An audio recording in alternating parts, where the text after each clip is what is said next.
नमस्कार, आदाब। मैं अशर यासिर, आप देख रहे हैं सियासत टीवी पर हिंदी समाचार। अब देखते हैं हेडलाइंस। बिल्किस बानो केस में दोषियों की रिहाई पर राहुल गांधी ने साधा मोदी पर निशाना, कहा देश की महिलाओं को क्या संदेश दे रहे हैं पीएम। 500 रुपए के लिए काट डाला पड़ोसी का सिर, हाथ में कटा सिर उठाए 25 किलोमीटर चलकर पुलिस स्टेशन पहुंचा शख्स। दिल्ली के सीएम अरविंद केजरीवाल ने मेक इंडिया नंबर 1 कैंपेन किया लॉन्च, बोले नेताओं के भरोसे नहीं छोड़ सकते देश। लखीमपुर में किसानों के प्रदर्शन की तैयारी, केंद्रीय मंत्री अजय मिश्रा को बर्खास्त और गिरफ्तारी की मांग।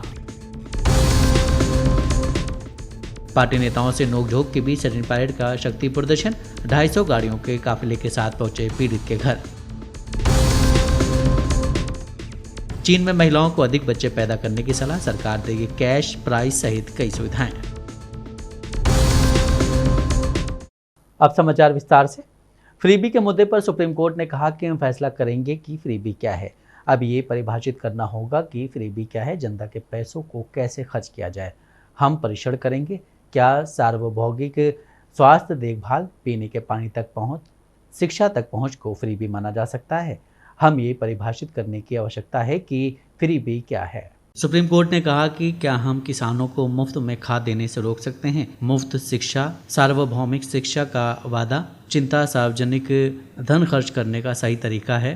क्या कोई मुफ्त लंच हो सकता है? सुझाव एक है कि राज्य के राजनीतिक दलों को मतदाताओं से वादे करने से नहीं रोका जा सकता है। इस मामले की अगली सुनवाई सोमवार को होगी। इस मामले में आम आदमी पार्टी ने चुनावी भाषण और वादों को समीक्षा के दायरे से बाहर रखने की मांग की है। उन्होंने कहा है कि चुनाव से पहले किए गए वादे, दावे और भाषण बोलने की आज़ादी के तहत आते हैं, उन पर रोक कैसे लगाई जा सकती है। साथ ही अनिर्वाचित उम्मीदवारों द्वारा दिए गए चुनावी भाषण भविष्य की सरकार की बजटीय योजनाओं के बारे में आधिकारिक बयान नहीं है और न ही हो सकते हैं। वास्तव में वो नागरिक कल्याण के विभिन्न मुद्दों पर किसी पार्टी या उम्मीदवार के वैचारिक बयान मात्र हैं, जो तब नागरिकों को सचेत करने के लिए हैं ताकि वो मतदान में फैसला कर सके कि किसे वोट देना है। एक बार निर्वाचित सरकार बनती है तो ये उसका काम है कि वो चुनाव के दौरान प्रस्तावित विभिन्न योजनाओं या जो वादे किए गए हैं उनको संशोधित करें, स्वीकार करें, अस्वीकार करें या बदल दें। कांग्रेस के पूर्व अध्यक्ष राहुल गांधी ने गुजरात के बिल्किस बानो मामले में बलात्कार एवं हत्या के दोषियों की रिहाई को लेकर आज प्रधानमंत्री नरेंद्र मोदी पर निशाना साधा है। राहुल ने आरोप लगाया है कि प्रधानमंत्री की कथनी और करनी में अंतर पूरा देश देख रहा है। कांग्रेस नेता ने इस मामले को लेकर प्रधानमंत्री को उस वक्त निशाने पर लिया जब गत सोमवार को स्वतंत्रता दिवस के मौके पर उन्होंने लाल किले की प्राचीर से राष्ट्र के नाम अपने संबोधन में कहा था कि भारत की तरक्की के लिए महिलाओं का सम्मान एक महत्वपूर्ण स्तंभ है। उन्होंने नारी शक्ति का समर्थन करने की आवश्यकता पर जोर दिया था। गुजरात में बिल्किस बानो सामूहिक बलात्कार मामले में उम्र कैद की सजा पाए सभी 11 दोषी सोमवार को रिहा कर दिए गए। अब इस मामले पर राहुल गांधी ने सरकार पर निशाना साधा है। राहुल ने सोशल मीडिया पर ट्वीट किया है कि 5 महीने की गर्भवती महिला से बलात्कार और उनकी 3 साल की बच्ची की हत्या करने वालों को आज़ादी के अमृत महोत्सव के दौरान रिहा किया गया। नारी शक्ति की झूठी बातें करने वाले देश की महिलाओं को क्या संदेश दे रहे हैं? प्रधानमंत्री जी, पूरा देश आपकी कथनी और करनी में अंतर देख रहा है। बिल्किस बानो केस में दोषियों की रिहाई होने पर सरकार को खूब आलोचना झेलनी पड़ रही है। तमाम पार्टी इस मामले पर बीजेपी को घेरने में लगी हैं। साथ ही इसी कड़ी में राहुल गांधी ने भी अपने ट्वीट से सरकार के फैसले पर सवाल उठाए हैं। साथ ही आपको बता दें कि बानो केस में दोषियों की रिहाई गुजरात सरकार ने अपनी क्षमा नीति के तहत की है। गुलाम नबी आज़ाद ने जम्मू कश्मीर कांग्रेस की प्रचार समिति के अध्यक्ष पद से इस्तीफा दे दिया है। उन्होंने जम्मू कश्मीर में पार्टी की राजनीतिक मामलों की समिति के सदस्यता से भी इस्तीफा दे दिया है। गुलाम नबी आज़ाद के इस्तीफे के कारणों को लेकर अभी साफ तौर पर कुछ भी नहीं कहा गया है। गौरतलब है कि कांग्रेस ने गुलाम नबी आज़ाद के करीबी माने जाने वाले वकाल रसूल वानी को मंगलवार को अपनी जम्मू कश्मीर इकाई का नया अध्यक्ष नियुक्त किया है। पार्टी अध्यक्षा सोनिया गांधी ने 47 वर्षीय वानी को ये महत्वपूर्ण जिम्मेदारी देने के साथ ही वरिष्ठ नेता 73 वर्षीय आज़ाद को चुनाव अभियान समिति की कमान सौंपी थी। कांग्रेस के संगठन महासचिव केसी वेणुगोपाल की ओर से जारी विज्ञप्ति के मुताबिक सोनिया गांधी ने जम्मू कश्मीर कमेटी के लिए चुनाव अभियान समिति और राजनीतिक मामलों की समिति समेत 7 समितियों का गठन किया था। वेणुगोपाल ने कहा था कि सोनिया ने गुलाम अहमद मीर का प्रदेश अध्यक्ष पद से इस्तीफा स्वीकार कर लिया और उनके स्थान पर रसूल वानी को अध्यक्ष नियुक्त किया है। आजाद के करीबी माने जाने वाले वानी प्रदेश कांग्रेस के वरिष्ठ नेता हैं और बानिहाल से विधायक रह चुके हैं। आजाद कांग्रेस के G23 समूह के प्रमुख सदस्य रहे हैं। इन नई नियुक्तियों के बाद ये माना जा रहा था कि कांग्रेस आलाकमान और आजाद के बीच रिश्ते बेहतर हुए हैं। आजाद ने 15 अगस्त को राहुल गांधी के साथ आजादी गौरव यात्रा में भी भाग लिया था, लेकिन इस बीच उनके इस्तीफे की खबर ने सबको चौंका दिया है। फुटबॉल मैच को लेकर लगाई गई महज 500 रुपए की शर्त पर हुए विवाद के बाद असम में एक शख्स ने अपने ही गांव के एक व्यक्ति की गला काटकर हत्या कर दी। पुलिस के मुताबिक वो कटा हुआ सिर लेकर लगभग 25 किलोमीटर दूर पुलिस स्टेशन की और वहां आत्मसमर्पण कर दिया। पुलिस अधिकारी ने बताया कि वारदात सोमवार को उत्तरी असम के सोनितपुर जिले में हुई, जब स्वतंत्रता दिवस के उपलक्ष्य में आयोजित किया गया फुटबॉल मैच खत्म हुआ। इस घटना के बारे में पुलिस सूत्रों ने बताया कि मारे गए शख्स ने कुछ वक्त पहले ही कथित हत्यारे से 500 रुपए उधार मांगे थे, लेकिन उसने इनकार कर दिया था। पुलिस अधिकारियों के मुताबिक फुटबॉल मैच के बाद इनाम के तौर पर बकरी जीतने वाले आरोपी तुनीराम मुंडी ने बोइला हेम्ब्रम से कसाई खाने तक अपने साथ चलने के लिए कहा। हेम्ब्रम ने इनकार कर दिया। इस वजह से तुनीराम को गुस्सा आ गया और उसने हेम्ब्रम पर हमला कर दिया। हेम्ब्रम की हत्या कर देने के बाद तुनीराम उसका कटा हुआ सिर लेकर घर पहुंचा, जहां उसके बड़े भाई ने कथित रूप से उसकी पिटाई करने की कोशिश की, लेकिन वो भागने में कामयाब रहा। बाद में तुनीराम 25 किलोमीटर तक चलकर पुलिस स्टेशन पहुंचा और कटे हुए सिर के साथ ही आत्मसमर्पण कर दिया। पुलिस अधिकारी ने बताया कि तुनीराम ने वो कुल्हाड़ी सरीखा हथियार भी पुलिस को सौंपा, जिससे उसने हेम्ब्रम की हत्या की थी। देश में कोरोना संक्रमितों की संख्या फिर से बढ़ने लगी है। स्वास्थ्य मंत्रालय द्वारा जारी आंकड़ों के मुताबिक बीते 24 घंटों में कोरोना के 9,062 नए मामले सामने हैं, जो कि कल की तुलना में 249 ज़्यादा हैं। वहीं दौरान 36 लोगों की मौत भी हुई है। साथ ही आपको बता दें, कल के आंकड़े में 8,813 मामले सामने आए थे और 29 लोगों की मौत हुई थी। देश में सक्रिय मरीजों की संख्या 1,05,058 हो गई है, जो कल की तुलना में 6,194 कम है। महामारी की शुरुआत से लेकर अब तक 5,27,134 लोगों की मौत हुई है। दिल्ली के अस्पतालों में कोरोना संक्रमितों की संख्या तेजी से बढ़ रही है। इस दौरान ये बात भी सामने आई है कि अस्पताल में भर्ती होने वाले मरीजों की संख्या में काफी बढ़ोतरी हुई है। दिल्ली के उपराज्यपाल ने ट्वीट करते हुए लोगों को चेताया है कि अभी ये ना समझे कि महामारी खत्म हो गई है। मैं सभी से अपील करता हूं कि वो कोविड उपयुक्त व्यवहार का सख्ती से पालन करें। साथ ही आपको बता दें कि दिल्ली में बीते 24 घंटों में कोरोना के 917 मामले सामने आए हैं। वहीं इस दौरान 3 लोगों की मौत हो गई है। संक्रमण दर 19.20% दर्ज की गई है। दिल्ली के मुख्यमंत्री अरविंद केजरीवाल ने भारत को नंबर 1 बनाने का अभियान शुरू कर दिया है। इस अभियान को लेकर कार्यक्रम में केजरीवाल ने कहा कि हम एक मिशन स्टार्ट कर रहे हैं जिसका नाम है मेक इंडिया नंबर 1। 75 सालों में लोगों के अंदर गुस्सा है, लोगों के अंदर क्रोध है। जर्मनी, जापान और सिंगापुर हमसे आगे निकल गए हैं, हम पीछे क्यों हैं? भारत एक महान देश है। हमारी सभ्यता, भारत की सभ्यता बहुत पुरानी है, कई हजार साल पुरानी है। और एक समय ऐसा था जब भारत का डंका पूरी दुनिया के अंदर बजा करता था। हमें भारत को वापस दुनिया का नंबर 1 देश बनाना है। We have to make India great again. तो आज हम एक राष्ट्रीय मिशन की शुरुआत करने जा रहे हैं और उस मिशन का नाम है मेक इंडिया नंबर 1। 130 करोड़ लोगों को इस मिशन के साथ जोड़ना है। इस देश के हर नागरिक को इस मिशन के साथ जोड़ना है। इस देश के हर नागरिक का सपना रहा है कि भारत को दुनिया का नंबर 1 देश बनाना है। 130 करोड़ लोगों को अब इस मिशन के साथ जोड़ना है। यूपी में किसान एक बार फिर प्रदर्शन करने की तैयारी कर रहे हैं। किसान केंद्रीय मंत्री अजय मिश्रा की बर्खास्तगी और गिरफ्तारी को लेकर प्रदर्शन करने की तैयारी कर रहे हैं।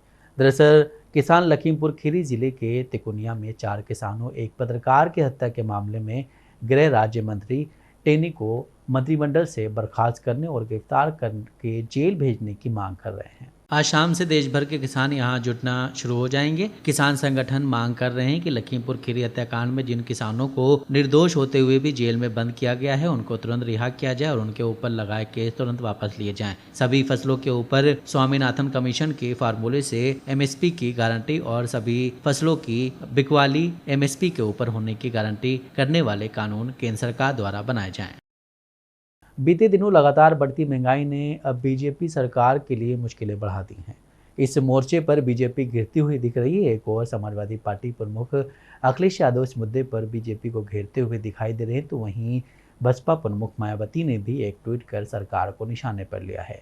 इस बीच अब कांग्रेस ने भी सरकार के खिलाफ प्रदर्शन की तैयारी कर ली है। दरअसल लगातार बढ़ती महंगाई अब बीजेपी सरकार की मुश्किलें बढ़ा रही है। इस मुद्दे को लेकर विपक्ष लगातार सरकार को घेरने में लगा हुआ है। इस महंगाई और दूध प्रोडक्ट्स पर बढ़ाई गई जीएसटी को लेकर सपा प्रमुख अखिलेश यादव सरकार पर लगातार जुबानी हमले कर रहे हैं। इस मौके पर उन्होंने ट्वीट कर भी सरकार को निशाने पर लिया है। इसके बाद 15 अगस्त को बीएसपी की ओर से एक प्रेस विज्ञप्ति जारी की गई, जिसमें मायावती ने महंगाई को लेकर कहा था कि देश की स्वतंत्रता के 75वीं वर्षगांठ अपार खुशी का मौका जरूर है, किंतु इसके जश्न में 4 चांद लग जाते अगर देश की लगभग 125 करोड़ जनता बढ़ी हुई महंगाई, जानलेवा गरीबी, बेरोजगारी, अशिक्षा और स्वास्थ्य आदि की चिंताओं से मुक्त होकर इन सबसे हर दिन त्रस्त नहीं होती। सरकार इस ओर ध्यान दे।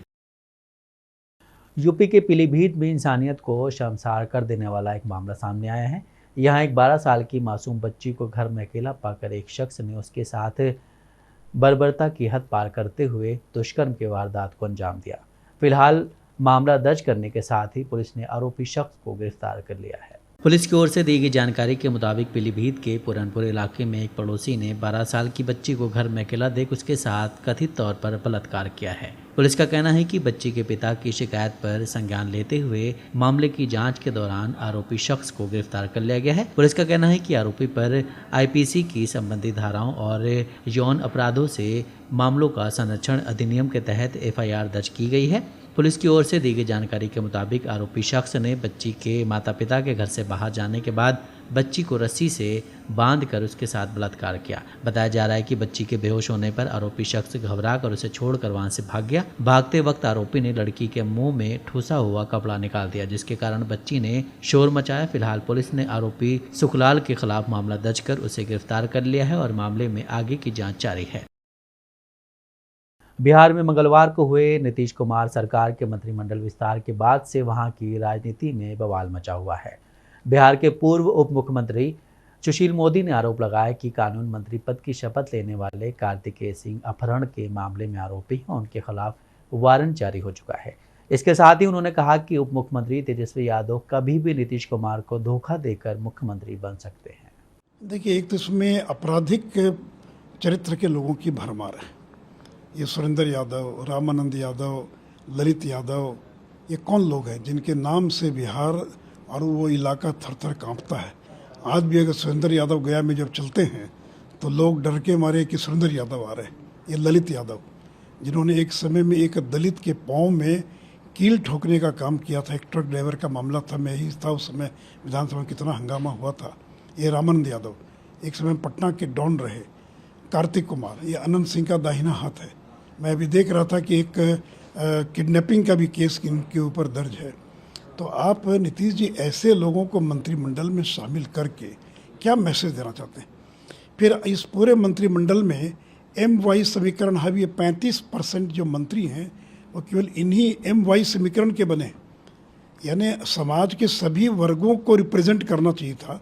समाज के सभी वर्गों को केवल रिप्रेजेंट नहीं, दिखाने के लिए नहीं, पर्याप्त प्रतिनिधित्व। लेकिन मैं देख रहा हूँ कि 13 मंत्री केवल MY समीकरण के हैं। वैश्य समाज, जिसकी इतनी बड़ी आबादी है बिहार की, और बीजेपी ने वैश्य समाज के व्यक्ति को डिप्टी CM बनाया। बिहार में तेली समाज को हम 20 साल से लगातार कैबिनेट मंत्री बना रहे थे। सबसे बड़ी आबादी वैश्य में तेली समाज की है, कानू समाज की है। एक भी मंत्री तेली और कानू समाज का नहीं बनाया, और केवल वैश्य समाज का एक मंत्री बना जिसकी इतनी बड़ी आबादी है। कुशवाहा समाज में मैं उम्मीद कर रहा था कि उपेंद्र कुशवाहा को मंत्री बनाया जाएगा। वो जनता दल यू के उनकी विरासत को संभालेंगे। नीतीश के बाद जनता दल यू की वो चेहरा होंगे, लेकिन देख रहे हैं कि उनका भी नाम कहीं पर नहीं लगता, उनको भी अपमानित कर दिया गया है। और जो राजपूत समाज है कायस्थ समाज है, ब्राह्मण समाज है। कान्यकुब्ज ब्राह्मणों की का एक भी मंत्री नहीं। एक समय में केदार पांडे हुआ करते थे, बिंदश्री दुबे होते थे, एक भी कान्यकुब्ज मंत्री नहीं है। मैथिल ब्राह्मणों की भी संख्या घट कर केवल एक हो गई है। कायस्थ का भी कोई मंत्री नहीं है।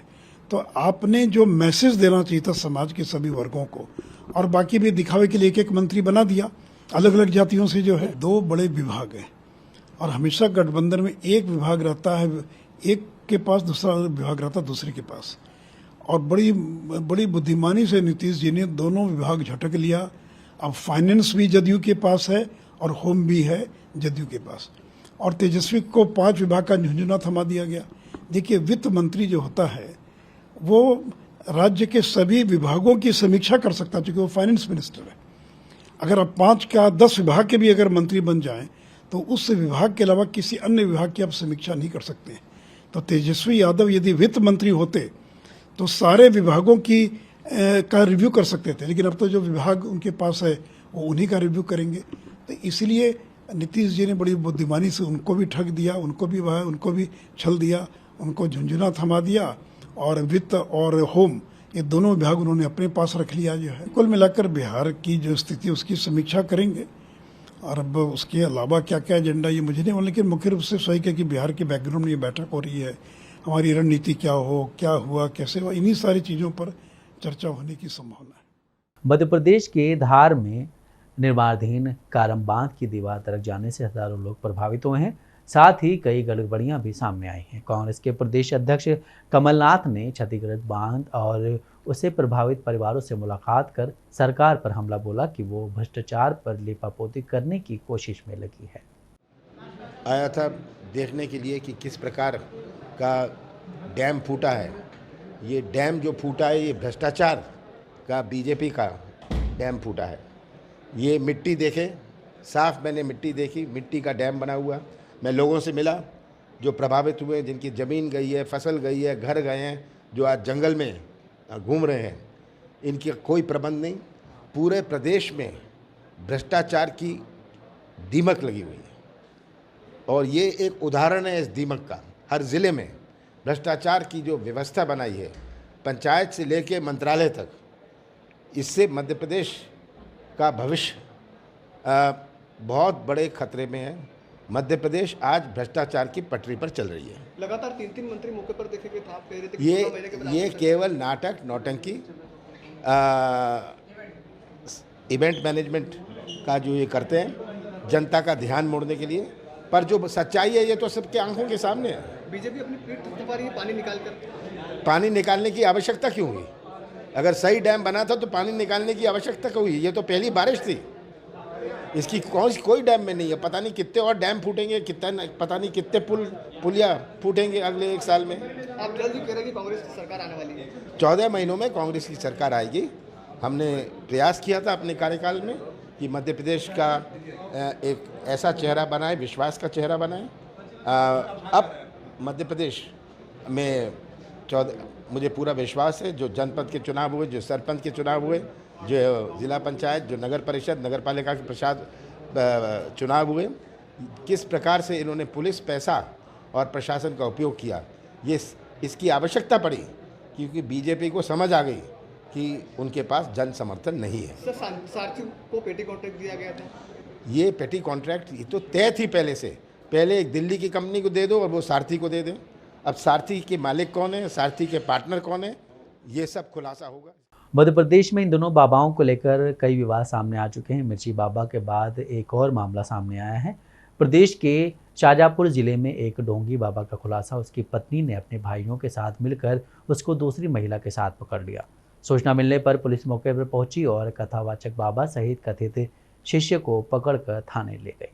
जानकारी के मुताबिक पूरा मामला जिले के मोहन बड़ोदिया का है, जहां का रहने वाला जितेंद्र महाराज कथावाचन का काम करता है। वहीं जितेंद्र महाराज के सोशल मीडिया पर प्रचार प्रसार का काम गुना निवासी एक महिला करती है। महिला के साथ महाराज के संबंधों को लेकर कुछ समय पहले उसकी पत्नी सीमा शर्मा ने मोहन बड़ौदिया पुलिस को एक शिकायती आवेदन दिया था, लेकिन बाद में जितेंद्र महाराज की पत्नी ने पुलिस के समक्ष कोई कार्रवाई नहीं किए जाने के संबंध में आवेदन प्रस्तुत किया था। इसके बाद पिछले दिनों जब जितेंद्र महाराज की पत्नी सीमा शर्मा रक्षाबंधन पर्व के लिए अपने मायके गई थी, उसी दौरान जितेंद्र महाराज की कथित शिष्य उसके घर पहुंच गई। इस बात की जानकारी जब जितेंद्र की पत्नी को लगी तो वो अपने भाइयों और दूसरे लोगों के साथ नंदखेड़ा स्थित अपने मायके से सीधे मोहन बड़ौदिया में अपने ससुराल पहुंच गई। घर पर कथावाचक की पत्नी और उसके भाई के पहुंचने के बाद हंगामे की स्थिति बन गई। मध्य प्रदेश सरकार भले ही लाख दावे करे कि शहरों से लेकर ग्रामीण स्तर तक स्वास्थ्य सेवाएं बेहतर रूप से दी जा रही हैं, हकीकत में ज़्यादातर सरकारी योजनाएं धरातल पर धराशायी होती दिखाई देती हैं। मध्य प्रदेश में एम्बुलेंस न मिलने पर एक ठेले से मरीज को अस्पताल ले जाना पड़ा है। परिजन अपने गंभीर रूप से बीमार मरीज को ठेले पर रखकर अस्पताल ले गए। ये मामला भिंड जिले के अंतिम छोर पर बसे दबोह कस्बे के मारपुरा गांव का है। अपने बीमार पिता का इलाज कराने के लिए कई बार 108 एम्बुलेंस को फ़ोन लगाने के बाद भी सरकारी सहायता नहीं मिली, जिसके बाद परेशान बेटा अपने बीमार पिता को 4 पहिया ठेले पर रखकर और ठेले को 6 किलोमीटर धकेलकर दबोह अस्पताल ले गया। वहां पहुंचकर उसके बीमार पिता का इलाज हो सका। गनीमत की बात यह रही कि रास्ते में उसके पिता की और ज्यादा तबीयत खराब नहीं हुई, अन्यथा कुछ भी अनर्थ हो सकता था। इसमें पीड़ित बता रहा है कि इलाज के लिए ना तो उसके पास पैसा है, न ही आयुष्मान कार्ड है जिससे उसका मुफ्त इलाज किया जा सके। यहाँ तक कि उसके पास फोन भी नहीं है। राजस्थान के जालौर जिले का सुराड़ा गांव इन दिनों राजनीति का अखाड़ा बन गया है। स्कूल में एक टीचर की पिटाई से दलित बच्चे की मौत के बाद पीड़ित परिवारों से एक के बाद एक नेता मिलने पहुंच रहे हैं। इस बीच पूर्व डिप्टी सीएम और टोंक से कांग्रेस विधायक सचिन पायलट भी 250 गाड़ियों के काफिले के साथ दलित छात्र के परिजनों से मिलने पहुंचे। जहाँ तक इस घटना की बात मैं ही समझता हूँ ये कहना नाकाफी है कि बाकी राज्यों में ऐसा होता है। किसी राज्य में, किसी गांव में, किसी शहर में, किसी दलित, आदिवासी, गरीब कोई भी व्यक्ति हो जो असहाय हो, उसके साथ अगर ऐसा होता है तो वो उसको जीरो टॉलरेंस करनी पड़ेगी। हम ये नहीं कह सकते कि बाकी राज्यों में हो रहा है तो यहाँ पर भी हो रहा है, और हम वेट करते रहें कि अगला कब हादसा हो फिर हम कुछ एक्शन लें। हमें उस मानसिकता को पराजित करने के लिए कुछ कदम उठाने पड़ेंगे जो लोगों के जहन में है कि दलितों के साथ अत्याचार कर आप बच नहीं सकते। अगर उस मानसिकता पे हम दबाव डालकर खत्म नहीं करेंगे तो अपना काम नहीं कर रहे हैं। सरकार का, जनता का, हमारा, आपका विश्वास प्रतिपाल कायम रहना चाहिए। इनके जहन में पता होना चाहिए कि अगर कोई गलत काम हमसे करेगा तो उसका भुगतान करना पड़ेगा। जब तक वो डर और वो कानून का एक जो डर होता है जहन में, अगर वो नहीं रहेगा तो फिर इस प्रकार घटना होती रहेंगी। और हमें इसमें पूरा संकल्पित होना पड़ेगा। इसमें मैं राजनीति बिल्कुल नहीं करना चाहता हूं, लेकिन मैं हमेशा जब भी किसी गरीब, दलित, आदिवासी के साथ अत्याचार हुआ है हम उसका दुख बांटने हमेशा गए हैं। और मैं उम्मीद करता हूं कि भविष्य में इस खुले माहौल में इस प्रकार का कोई दलितों के साथ अत्याचार कर सके, ऐसी हिम्मत किसी की ना हो, ये हमको प्रदर्शित करना पड़ेगा। और हम सब लोग जिम्मेदार पदों पर बैठे हैं, इस सबकी जिम्मेदारी है कि मिलकर लोगों का विश्वास जीता जाए, उनके मन में एक कॉन्फिडेंस कायम किया जाए कि इस प्रकार की हरकतों को, इस प्रकार के इंसिडेंट को हम पे बर्दाश्त नहीं करेंगे। आज वो बच्चा चला गया है, वो वापस जिंदगी में दोबारा जीवित नहीं हो सकता, लेकिन एक उदाहरण बना सकते हैं। उसको जो परिवार को मदद करनी है, जो मुआवजा देना है, जो कार्रवाई करनी है। और यहाँ पर मुझे परिवार के साथी बता रहे हैं कि जब बच्चा वापस आया उसकी लाश, तो लाश को रात के अंधेरे में यहाँ दफनाया गया है और पीड़ित परिवार के परिजनों पर लाठीचार्ज किया गया है।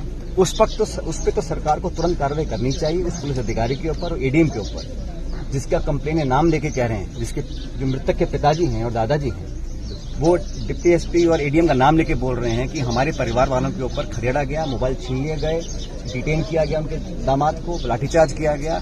इस प्रकार उनको चोटें लगी हैं। इस प्रकार मृत्यु के बाद जो रवैया रहा उस पर सख्त कार्रवाई करनी चाहिए। अगर किसी को हटाना है हटाया जाना चाहिए, जांच दिखाई जानी चाहिए और उसको तुरंत तौर पर हटाना चाहिए अगर परिजन ये डिमांड करते हैं। और आज भी ये लोग भय के माहौल में हैं। सरकार ने घोषणा करी है कि पुलिस सुरक्षा दी जाएगी, पुलिस के माध्यम से चौकी लगाई जाएगी, लेकिन भविष्य में भी इनके जान माल की सुरक्षा सरकार की जिम्मेदारी है और हमें पूरा विश्वास है कि सरकार इनका पूरा सुरक्षित रखने का बंदोबस्त करेगी।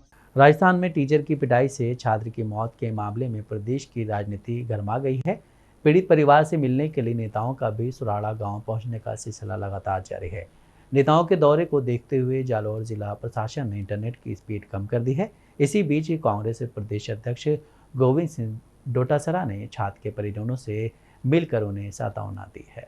सबको साथ लेते हुए ये कहना चाहता हूं कि पहला निर्णय हमारा कि जल्दी तफ्तीश होगी, दूध का दूध पानी का पानी होगा, अपराधी को गिरफ्तार कर लिया गया है और शीघ्र उन तमाम बड़ी धाराओं के अंदर जो कृत्य उसने किया है टीचर ने, उसको जल्दी से जल्दी उसका चालान किया जाएगा और कोर्ट में जल्दी सुनवाई करवा के और उसको कड़ी से कड़ी सजा दिलवाई जाएगी। दूसरा, अगर कोई जांच में किसी तरीके की कोई परिजनों को यह लगता हो तो वो जहां से भी राजस्थान में कहीं भी किसी अधिकारी के लिए कहेंगे, उससे हम जांच कराने को सरकार कतई पीछे नहीं हटेगी, जो वो कहेंगे करेंगे। दूसरा, जो हमारी नेता आदरणीय ऑल इंडिया के अध्यक्ष सोनिया गांधी जी ने जो निर्देश दिए हैं, उसके मुताबिक राजस्थान प्रदेश कांग्रेस कमेटी, तो सरकार ने, मुख्यमंत्री जी ने जो 5 लाख रुपए मुख्यमंत्री सहायता कोष से दिए हैं, उसके अलावा 20 लाख रुपए आर्थिक सहायता के तौर पर सोनिया जी और राहुल गांधी जी के निर्देश पर प्रदेश कांग्रेस कमेटी उनको आज ही देगी और 5 लाख रुपए सरकार की तरफ से मुख्यमंत्री जी ने सहायता कोष में दे दिए, 25 लाख। और जो कानून के मुताबिक, जो SC/ST का कानून है, उसके मुताबिक जो 8.25 लाख रुपए मिलेंगे, वो उनका हक है, उनका कानून में उनका हक है। उसकी एक किस्त 4,12,000 की मिल चुकी है और 4,13,000 की किस्त उनको जिस दिन चालान हो जाएगा जल्दी वो मिल जाएगी, उसमें हमारा कोई नहीं है। हम 5 लाख मुख्यमंत्री सहायता कोष से और 20 लाख रुपए प्रदेश कांग्रेस कमेटी की तरफ से 25 लाख रुपए हम लोग इसमें सहायता के तौर पर हमारी कांग्रेस पार्टी के हालात के निर्णय के मुताबिक प्रदेश कांग्रेस कमेटी। चीन में शी जिनपिंग की सरकार ने परिवारों को ज़्यादा बच्चे पैदा करने के लिए प्रोत्साहित करने के उद्देश्य से कई भत्तों की घोषणा की है। ऐसा इसलिए किया गया है क्योंकि देश में जन्म दर रिकॉर्ड स्तर पर कम होती जा रही है और अधिकारियों ने चेतावनी भी दी है कि देश की जनसंख्या 2025 तक तेजी से घटने लगेगी।